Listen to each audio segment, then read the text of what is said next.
Hey friend, welcome to another video. Today I'm going to share 3 of my favorite overnight oats recipes with you. Overnight oats has been around for a while, but I think over the last few years they've really taken over the breakfast world. If you're new to overnight oats, it's essentially cold porridge that you don't have to cook.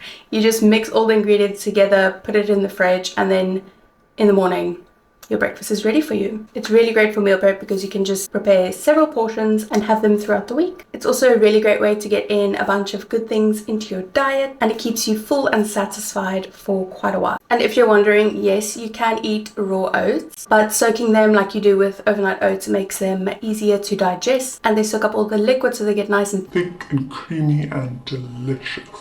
I don't use protein powder in my overnight oats, but it's still high in protein because of all the dairy and the oats itself. I also like to add some chia seeds to my overnight oats because it makes it thicker, and also you get some omega-3. But if you don't want to use chia seeds, you can use ground flax meal instead, or you can simply leave it out or replace it with a bit more oats so that it still stays quite thick. I like to prepare my overnight oats in a bowl and then transfer it into a jar or a container. I find it's just easier to mix, and that way if you're making more than one portion, it's also a lot easier. Just make it in one bowl and then divide it into your containers. On that note, I always get questions about my jars. These are so good for overnight oats, especially if you're taking them on the go.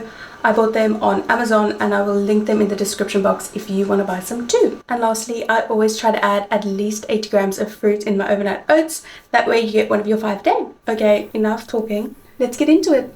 First up is this blueberry cheesecake overnight oats. This is so thick and creamy and such a pretty color. So for this you need some oats, chia seeds, cream cheese or quark, and some milk.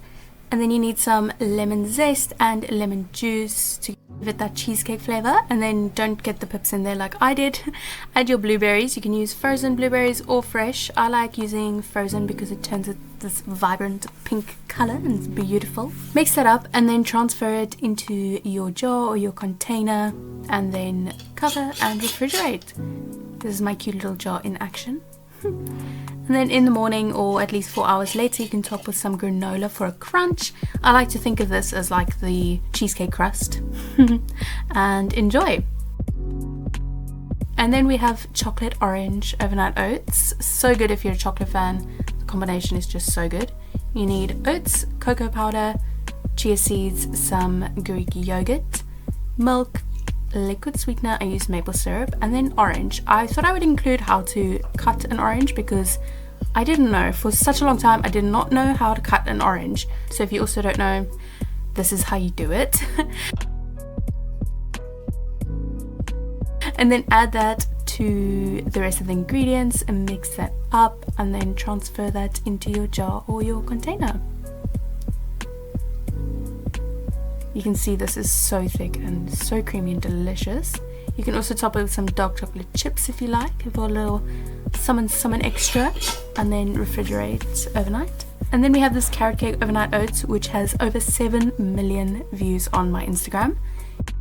You need oats, chia seeds, some ground cinnamon, and some ground ginger if you like. And then some raisins. You can leave this out if you don't like it. And then some milk and grated carrot. Mix that all up, and then I like to make a little topping, but you can actually just add this into the overnight oats mixture itself, but I like to use this on top as like a frosting kind of vibe. So that was just quark or cream cheese with some liquid sweetener. Transfer it into your jar, and then if it looks a bit dry, you can add a bit more milk just so that all the oats is covered, and then top it with your frosting and refrigerate. And that's it. I hope you try these recipes and that you love them as much as I do.